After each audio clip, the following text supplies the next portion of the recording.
अर्चना कहाँ है? 9 दिन की 9 अलग अलग थ्योरी सामने आ रही है। जांच की थ्योरी अब तक कोई सुराग नहीं मिले हैं। आपको ग्राफिक्स के जरिए दिखाते हैं कि अर्चना आखिर कहां है। इंदौर के गर्ल्स हॉस्टल में किसी विवाद से परेशान थी अर्चना। सीसीटीवी फुटेज में ऐसा कोई संकेत नहीं मिला। इंदौर स्टेशन पर ट्रेन में सवार होते वक्त कोई पीछा कर रहा था।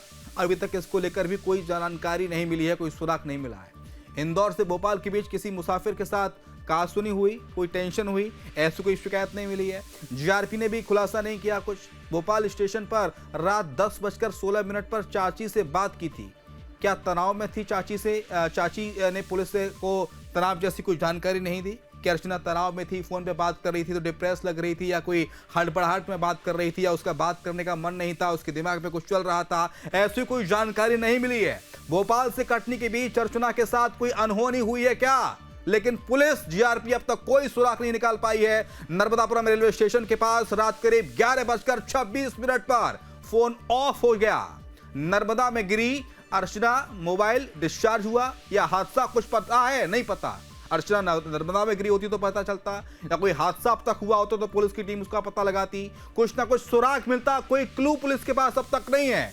नर्मदा तलाशी से भी नर्मदा की जो मिस्ट्री है वो नहीं सुलझी है। राजधानी भोपाल से लेकर नर्मदापुरम के बीच घने जंगल आते हैं और इस दौरान कोई अनहोनी हुई। जंगलों की तलाशी में अभी तक कोई ऐसा सुराग पुलिस को नहीं मिला है।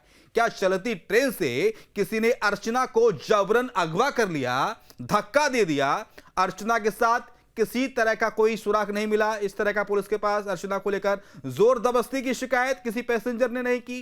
क्या अर्चना अपनी मर्जी से कहीं चली गई या किसी बात से नाराज थी अर्चना? बैग छोड़कर जाने की वजह समझ से परे है। पुलिस भी इस पूरी मिस्ट्री को सुलझाने की कोशिश कर रही है।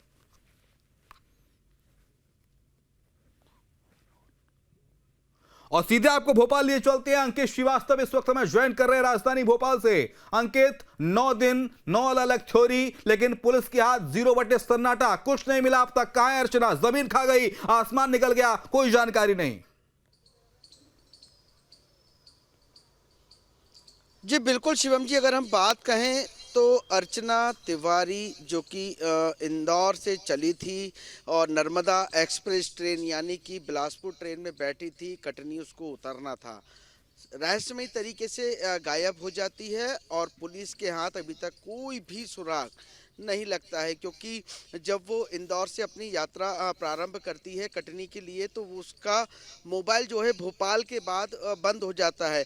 तो नर्मदापुरम से लेकर भोपाल ऐसे कई ज़िले हैं जहां पर पुलिस सर्चिंग पे लग जाती है। क्योंकि जब परिवारजनों के बीच अर्चना तिवारी नहीं पहुंचती है तो परिजन काफ़ी ज़्यादा परेशान हो जाते हैं। फिर वो शिकायत करते हैं कि हमारी बेटी जो है इंदौर से चली थी और वो बिलासपुर एक्सप्रेस में बैठी थी, B2 कोच में सफ़र कर रही थी, सीट नंबर उसका 5 था, लेकिन कुछ समझ में नहीं आ रहा है। हालांकि जो उस ट्रेन के आसपास जो यात्री बैठे हुए थे उनसे जब पुलिस ने बात की तो उन्होंने साफ कहा कि अर्चना का जो बर्थ नंबर था वो ऊपर का था, ऊपर की सीट पे वो बैठी हुई थी। खाना वाना खा के जब वो सोने जा रही थी तो एक यात्री को उसका पैर भी लगा था।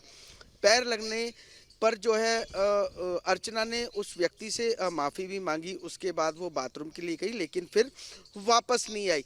कहीं ना कहीं रेलवे पुलिस सुरक्षा व्यवस्था पर कई सवाल खड़े होते हैं। महज स्लीपर डिब्बे की अगर हम बात कहें या AC डिब्बे की बात कहें तो स्लीपर से ज़्यादा सुविधाएं जो है ऐसी कोच में दी जाती है।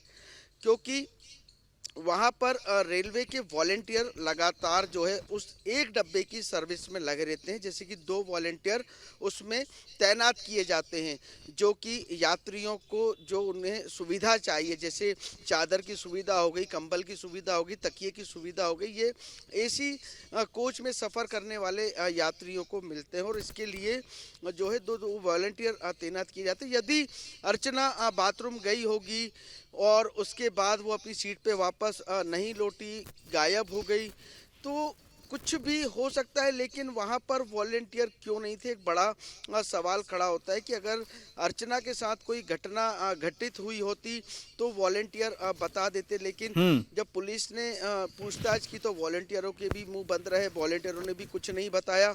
उसके बाद सबसे अहम बात हम डिब्बों के सीसीटीवी कैमरे की करते हैं, क्योंकि हम देखते हैं लगातार हर डिब्बे में जो है यात्रियों की सुरक्षा व्यवस्था को देखते हुए सीसीटीवी कैमरे लगाए जाते हैं, जो कि दरवाजे के आसपास होते हैं। तो एक सीसीटीवी कैमरा जो होता है दोनों दरवाजों को कवर करता है, ताकि जैसे हम देखते थे विगत दिनों काफ़ी घटनाएं सामने आती थी कि ट्रेन से जो है यात्री चलती ट्रेन से हवा के झोंके के कारण गिर जाया करते थे, लेकिन मिल नहीं पाते थे, कहाँ गिरे कैसे गिरे। तो पुलिस ने उसके लिए एक व्यवस्था करी थी कि एसी कोच में और स्लीपर कोच में जो है अब हर डब्बे में जो है सीसीटीवी कैमरे लगाए जाएंगे, जिसकी निगरानी सीधे रेलवे विभाग करेगा। लेकिन वो सीसीटीवी में भी कोई वीडियो आया है या नहीं आया है, उस टाइम B2 का जो कोच था जिसमें अर्चना सफ़र कर रही थी, क्या उसके सीसीटीवी खराब थे?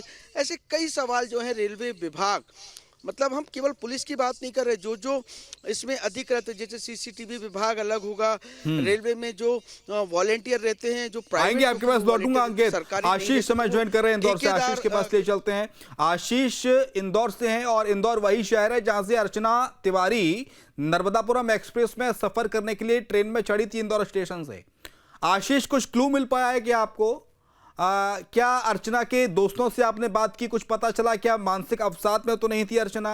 क्या किसी से झगड़ा तो नहीं हुआ था? क्या कोई लव अफेयर वाला एंगल तो इसमें नहीं है? अर्चना जब जा रही थी तो उसके हाव भाव क्या थे, उसके दोस्तों का क्या कुछ रिएक्शन है, जरा बताइए आशीष। जी बिल्कुल, देखिए लव अफेयर या किसी तरह से परेशान थी अर्चना, इस तरीके की बात अभी तक सामने नहीं आई है। हम बात कर रहे हैं राखी के 2 दिन पहले की, जो आज अर्चना तिवारी को घूमे हुए 9 दिन हो गए। उसकी गुमशुदगी की रिपोर्ट भी उसके परिजन ने कराई है। मध्य प्रदेश के कई जिलों की पुलिस अर्चना की लगातार तलाश कर रही है। अर्चना इंदौर में देखिए सिविल जज की तैयारी कर रही थी और यहाँ पर साथ साथ वकालत भी कर रही थी। और वही राखी का त्योहार था जब वो राखी के 2 दिन पहले अपने घर मतलब मध्य प्रदेश में कटनी के जाने के लिए इंदौर बिलासपुर से निकलती है। उसके बाद तक भोपाल में जाके उसका मोबाइल स्विच ऑफ हो जाता है और उसका सामान भी ट्रेन में ही बरामद होता है। कहीं ना कहीं एक पुलिस विभाग पे एक बड़ा सवाल खड़ा होता है कि इतने दिन तक आखिर पुलिस अर्चना को क्यों नहीं ढूंढ पाई, आखिर कब तक अर्चना मिलेगी, यह एक बड़ा सवाल है। अगर आपको पता हो अंकित, तो मैं चाहूंगा कि एक बार आप टाइमलाइन बताएं, कब वो अपने हॉस्टल से निकली, कब वो ट्रेन में चढ़ती है, कितने बजे की ट्रेन थी इंदौर की? आशीष, एक बार आप टाइमलाइन बताइए आशीष। इंदौर में जब वो घर से निकली थी, किससे मिली थी, क्या किसी सहेली से, किसी दोस्त से कुछ बातचीत हुई हो, उसने क्या कहा था? फिर वो स्टेशन पर गई तो स्टेशन पर क्या वो अकेली गई थी या उसे कोई छोड़ने के लिए, उसे कोई सी ऑफ करने के लिए उसका कोई दोस्त साथ गया हो, तब उसने उसके जेस्चर पोस्चर से कुछ अंदाजा लगाया हो? जब वो ट्रेन में चढ़ रही थी तो किन परिस्थितियों में ट्रेन में चढ़ी? क्या इस दौरान किसी से विवाद तो नहीं हुआ उसका? रास्ते में ऑटो रिक्शा वाले से, कैब वाले से किसी तरह की कोई नोकझोंक तो नहीं हुई? पीजी से निकलते समय वार्डन से या किसी सहयोगी से कोई नोकझोंक तो नहीं हुई? कोई टाइमलाइन अगर हो तो प्लीज बताइएगा। जी बिल्कुल, देखिए जिस तरीके से बात करें, इंदौर बिलासपुर की गाड़ी सुबह 7 बजे यहाँ से निकलती है, तो उसके पहले ही अल सुबह जब हॉस्टल से जो कि सीसीटीवी फुटेज सामने आया था अर्चना का, हॉस्टल से भी निकली, उसके बाद वह ऑटो से रेलवे स्टेशन पहुंची। जब रेलवे स्टेशन का भी सीसीटीवी आया था तो उसमें भी वह अकेली चढ़ी थी, क्योंकि जिस तरीके से उसने अपने परिजन से बात करी तो परिजन का भी कहना है कि तुम किसी प्रकार के तनाव में नहीं थी। वो भी एक समझदार लड़की थी जो कि सिविल जज की तैयारी कर रही थी। इस तरह के परिजन किसी ने इस प्रकार के आरोप भी नहीं लगाए। लेकिन जैसा कि आशीष आपने बताया कि वो प्रैक्टिस भी कर रही थी, सिविल जज की तैयारी तो कर रही थी, लेकिन उसने वकालत कर रखी थी। उसके फादर भी कटनी में प्रैक्टिस करते हैं, वो भी यहाँ इंदौर में हाईकोर्ट की बेंच में प्रैक्टिस कर रही थी।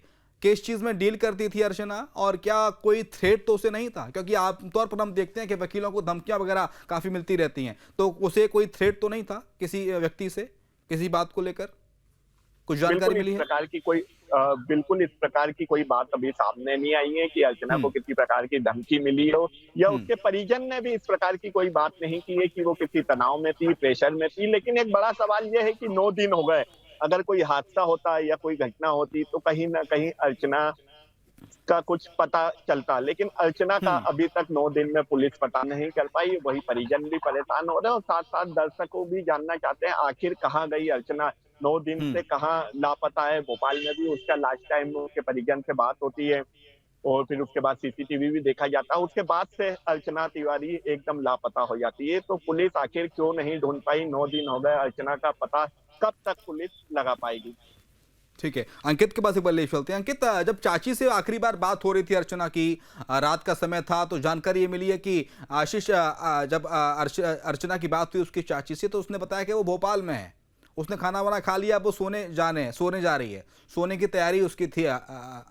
तो अंकित, एक बार बताइए कि जब भोपाल में आखिरी लोकेशन मिली है, भोपाल में आखिरी कॉल डिटेल मिली है, उसके बाद पुलिस ने इन्वेस्टिगेशन किस तरह से की है और इन्वेस्टिगेशन में आखिर कुछ क्यों नहीं मिला जब भोपाल आखिरी लोकेशन है? तो देखिए अगर हम बात कहें तो इंदौर से जो है नर्मदा एक्सप्रेस यानी कि बिलासपुर ट्रेन में अर्चना तिवारी बैठती है। और इंदौर में क्योंकि उसका घर नहीं है, घर उसका है कटनी में, समझना होगा हमको शिवम जी, क्योंकि वो इंदौर में अपनी सिविल जज की पढ़ाई कर रही थी, तो वो एक हॉस्टल पे रहती थी। जब उसके परिवारजनों से न्यूज स्टेट में बात की तो उसके परिवारजनों ने बताया कि वो बहुत ही सुशील लड़की थी और स्कूल में भी टॉपर रही थी और NSUI में भी जो है उसने काम करती थी। और जो स्टूडेंटों की लड़ाइयाँ होती है, जो NSUI विभाग लड़ता है, तो उसमें भी कहीं ना कहीं वो बढ़ चढ़ कर हिस्सा लेती थी। तो एक हम बताए थे, एक मजबूत लड़की थी, एक हिम्मत वाली लड़की थी, क्योंकि जब वो इंदौर में रहकर पढ़ाई कर रही थी, सिविल जज की पढ़ाई कर रही थी और उसके साथ साथ वकालत कर रही थी, तो कहीं ना कहीं लव अफेयर जैसी यदि बात होती तो नहीं, मेरा ऐसे सवाल ये है अचानक अंकित, गायब मेरा क्यों सवाल होती, ये है वो कि अपने परिवारजनों को इंदौर में बता जब देती आखिरी अभी तक। लोकेशन डिटेक्ट होती है, इंदौर में, वो सॉरी माफ कीजिएगा, भोपाल में जब आखिरी लोकेशन डिटेक्ट होती है और भोपाल में आके वो चाची से बात करती है, फोन पर कहती है कि हाँ मैंने खाना खा लिया चाची, मैं ठीक हूँ, अब मैं सोने जा रही हूँ, उसके बाद से अर्चना का कुछ पता नहीं है। तो भोपाल के बाद पुलिस की जो इन्वेस्टिगेशन है कहाँ कहाँ तक पहुंची है, साथ ही ये भी जानकारी दीजिएगा। ऐसा होता है कई बार कि जब ट्रेन चलती है तो जरूरी नहीं कि ट्रेन के जो स्टॉपेज हो वो ट्रेन वहां पर रुके, कई इसके अलावा ट्रेन कई अन्य जगह भी रुकती है। कई बार ट्रेन को आउटर में खड़ा कर दिया जाता है, बीच में रात का घना अंधेरा है, जंगल है, सिग्नल नहीं मिल रहा साहब, लोको पायलट को, ट्रेन आउटर में खड़ी है, तो उस दौरान भी कुछ घटना घट सकती है ना। जी बिल्कुल साफ कहना है शिवम जी, क्योंकि जब भोपाल पे उसका मोबाइल बंद हो जाता है, यानी कि भोपाल से उसके परिजनों की जो बातचीत है वो बंद हो जाती है, उसके बाद उसका मोबाइल स्विच ऑफ जो आता है, क्योंकि परिजन लगातार फ़ोन करते हैं। जब उसका लास्ट कॉल उसके पास उसके परिजनों का आता है तो वो अपने परिजनों से साफ कहती नज़र आती है कि अब मैंने खाना खा लिया है और अब मैं सोने जा रही हूँ और मैं सुबह कटनी पहुँच जाऊँगी। तो वही उनकी जो चाची है वो भी कहती सकुशल आ जाओ बेटा, हम कटनी में आपको रिसीव करने के लिए पहुँचेंगे। इतनी बात होती है, इतनी बात होने के बाद फ़ोन कटता है, फ़ोन कटने के तुरंत बाद जो है स्विच ऑफ हो जाता है, क्योंकि उसकी जो लोकेशन है, लास्ट लोकेशन है, वो कमलापति रेलवे स्टेशन तक की मिलती है। उसके बाद से अर्चना का कोई भी पता, कोई भी सुराग नहीं मिलता है। महज जैसा कि आप बता रहे हैं शिवम जी की कभी कभी ट्रेन आउटर पे खड़ी हो जाती, क्योंकि बड़ा स्टेशन उसके आगे नर्मदापुरम के आगे इटारसी पड़ता है, जहाँ से हर राज्य की ट्रेन मिलती है, तो वहाँ पे जो है लाइनें लगातार व्यस्त रहती है। जब भोपाल से ट्रेन चलती है तो कमलापति रुकती है, कमलापति के बाद सीधे ट्रेन जो है नर्मदापुरम रुकती है, क्योंकि बीच में इतना बड़ा कोई स्टेशन नहीं है जिस पर जो है बिलासपुर एक्सप्रेस जैसी ट्रेन को रोका जाए, क्योंकि समय के अनुसार ये ट्रेन को चलना होता है और समय पर जो है पहुंचना होता है। तो कहीं ना कहीं रेलवे विभाग भी इस चिंता में रहता है कि जो बड़ी दूरी की ट्रेनें हैं, जो बड़ी लाइनें हैं, उन्हें पहले क्लियर किया जाए, क्योंकि पैसेंजर ट्रेन को हम लगातार देखते हैं छोटे बड़े स्टेशनों पे वो रुकती हुई चलती है। तो एक ये भी अंदाज़ा लगाया जाता है कि अगर जैसे ही भोपाल से ट्रेन चली और मंडी दीप और मिसरोद के पास पहुंची तो कई बार ट्रेनों को रोक दिया जाता है और कई घंटों के लिए रोक दिया जाता है, और वहाँ कोई कॉलोनी नहीं होती, वहाँ केवल होता है घना जंगल। घने जंगल के साथ साथ मिसरोद से जैसी ट्रेन आगे बढ़ती है फिर उसको नर्मदा नदी का जो पुल है उसके पहले रोक दिया जाता है, क्योंकि होशंगाबाद स्टेशन पे हो सकता है लाइन खाली ना हो।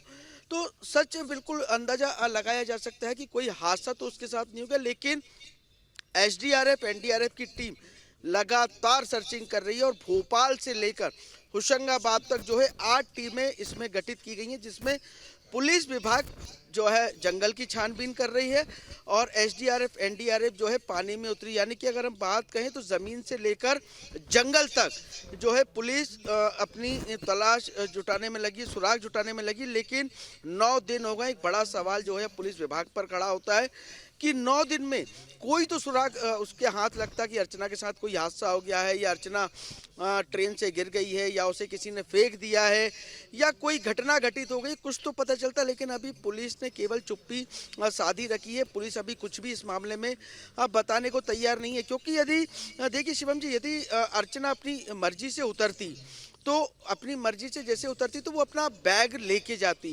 तीनों बैग लेके जाती। एक बड़ा जो है यहाँ पर बिल्कुल। और देखिए उसका बैग तो मरिया में मिला ही था, लेकिन ईश्वर ना करे अंकित कि जो मैं सवाल कर रहा हूँ वैसी कुछ घटना हुई हो। आजकल ब्रीफकेस, ट्रॉली और जो सूटकेस होता है काफी ट्रेंडिंग में है। हम देख रहे हैं कि ब्रीफकेस में लाश मिलती है, और जैसे कि जानकारी सामने आई है कि वो आखिरी बार वॉशरूम गई थी जब को पैसेंजर्स ने उसे भोपाल के बाद वॉशरूम जाते हुए देखा था। उसके बाद का उसका कोई सुराग नहीं है। तो जो ब्रीफकेस वाली जो थ्योरी अलग अलग जगहों से सामने आ रही है, अलग अलग बड़े शहरों से, कि ब्रीफकेस में कुछ संदिग्ध कुछ मिला, ऐसा ना हो, ईश्वर करे ऐसा ना हो, अर्चना सही सलामत हो। लेकिन फिर भी क्या उस थ्योरी पर भी पुलिस काम कर रही है? कोई ब्रीफकेस लेके किसी बोगी से निकला हो, कोई बड़ा सा ब्रीफकेस लेके, हो सकता है कि जिस बोगी में अर्चना सफर कर रही थी B2 3rd AC, उस कोच को ना हो कि किसी दूसरे कोच से कोई निकला हो, क्योंकि उसका सामान तो वही है।